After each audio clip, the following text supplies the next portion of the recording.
You're watching the Ram Pump Wizard. In this Ram Pump video, I'm going to show you the startup procedure after the Ram Pump has been sitting dormant all winter long. There is a lot of cleanup to do, silt and debris removal, and also getting the pump clean and ready for operation. So let's jump into the video. First of all, here's the pump itself. You can see there are some racket balls floating in the tank here. Those were my last tests that were done. Need to clean up all the debris around here. And also, if you follow the delivery pipe, it's this 1/2-inch poly that goes up here. It came loose during the winter time and has been flowing non-stop here into this little puddle for the entire winter. So you can see the output right there. So I want to attach this back to the other side over there. Now let's walk up here to the bucket intake. The bucket, ouch, ow, ow, ow, that hurt. Probably should be wearing shoes, but I've got sandals on. Okay, so yeah, the delivery pipe goes up that way. The ram pump needs to be cleaned out. We'll be following the drive pipe up here, and that goes up to a bucket, which does two things. It allows a air-free intake, and also catches a good bit of sediment and silt. So you can see my drive pipe comes out here about 4 to 6 inches above the bottom, and that catches silt. I have a feeling we've caught silt up to here, which is a lot.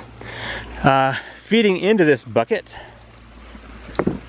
is water from up the creek again. The flow is too low, we're gonna have to go clean that out. I've also got a little, oh yeah, look at all that silt. I've got an extension piece that will bring this down into the bucket so it won't have all this air bubble issue that's going on. Okay, so let's follow this up the creek here and I'll show you what the intake looks like. We will also have to clean that out. So ideally I would have a larger pipe than a 1-inch, feeding a 1-inch pump, but that's what I've got currently. Let's see, where's our intake? Okay. The intake is under all of this sediment and silt right here. So you can see right there, it goes into that. So we've got a lot of work to do to clean this out as well. After we get all of this cleaned up down here, we'll head up to the top of the hill and work on our tanks and see what the pressure is down at the garden. I want to know, I've got a pressure gauge that I'll be using to see how much drop we have, because I've got some fun ideas for garden watering this summer. Just gonna see if I can't throw some of this silt out of the way so we can access the pump. Okay, you might not be able to see much of a difference, but I've cleaned out a good bit around the pump.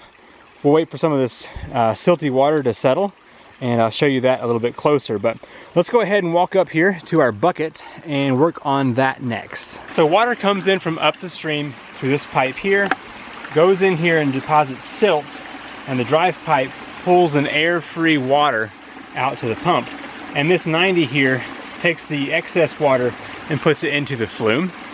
But I'm thinking it's going to be easier to clean this out when there's water in here. So let's actually move up the creek even more and clean that out first. I'm pretty much standing on the intake, which means it's pretty dirty. So I'm just going to start off by cleaning up these sticks that are here. And then I guess I will just begin digging this out here. We've had a whole bunch of rain this winter so far, and it has definitely piled up a lot of silt.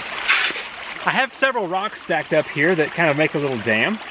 I'm going to pull those aside and hopefully it'll wash a lot of this silt out of here.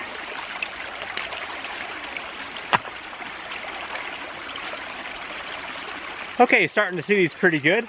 I think I'm gonna go ahead and pull them up and try to dig out a little bit under them, and also get the silt and stuff that's stuck into that screen.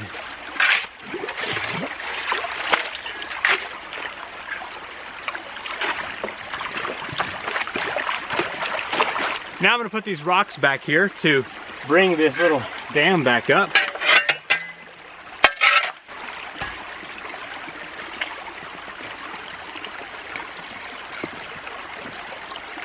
And there we have it. The intake is now clean enough, and we've got a little rock dam here to keep the water in. That should be more than enough to get us going for the next couple of weeks.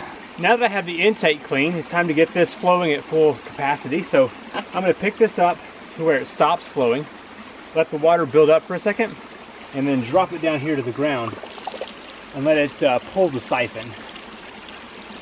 There's also going to be a bunch of air in here. While that's pulling the siphon, I've got this old ball valve that's busted. I thought it would be great to extend this here, so I'll go ahead and put this on here. What was happening was bubbles were entering into the system through this right here, and it was really causing issues. All right, that's the flow rate I was trying to find there. So I'm gonna let this fill the bucket, but down here on the bottom I have got a drain plug that I'm gonna pull and hopefully be able to get this thing drained. There we go. That'll help out.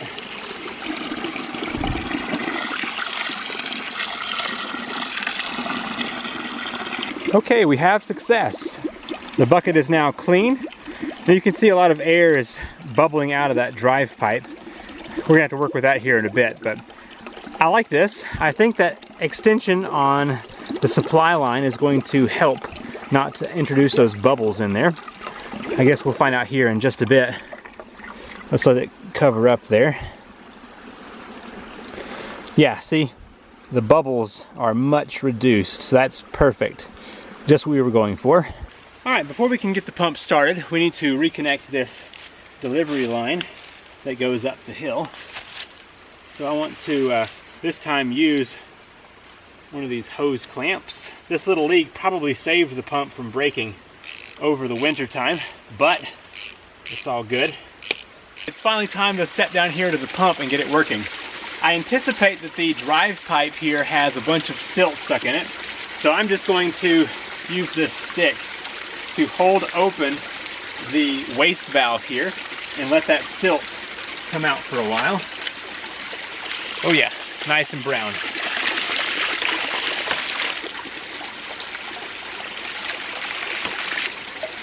All right, I think we're now clean enough to go. So I have to build up some back pressure in the delivery pipe, and I'm just going to click this a few times, and it's going to fill up that line. You can also see the water rise up here in the pressure tank. If you're also unfamiliar with the ram pump, let me kind of explain what's going on here. So first we had a supply line that brought water to a bucket. The bucket is acting kind of like a standpipe, but also it removes the air from the drive pipe and also catches some silt. A pipe comes down and drops about 7 feet to the pump. The pump has two moving parts. A stainless steel waste valve, which is just a swing valve with the flap hanging down. And there's also a secondary valve, which is hard to see up under the water here. That goes into a pressure tank, which then goes to a delivery pipe uphill. So what happens is, water comes down and slams this valve closed. It then shoots a pressure wave back up the pipe and also into that secondary valve. When that happens, a negative happens here and the valve swings open once again. So it's just a constant back and forth water hammer. And you can see the kind of water it's moving here with each cycle. It's a 3-inch pipe, about 2 inches of space there is being sent up the delivery pipe, way up the hill to the storage tanks. Let's head up the hill and I will show you the storage tanks. I completely forgot to film the water tanks in my video, and now it's a few days later. A crew of guys are over here chopping down some trees. But let's talk about the storage tanks here of the ram pump system.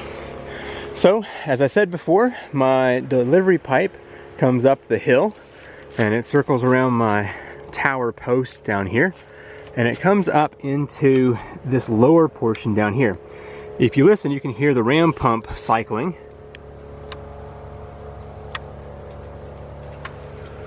So that comes up here through a non-return valve, goes here, and then enters into the bottom of the tanks. It's faster to fill from the bottom than the top. So it will equal out all across there. On the back side of the tank, I have got an exit pipe coming out of the middle one here. It just keeps the water from overflowing in the top of the tanks. Comes out here, spins around. And let me show you that output here. I've never actually tested to see how much water I've got filling these tanks, but you can see it's a pretty decent bit flowing out there. Now, the gravity feed down to the garden comes out of this pipe right here.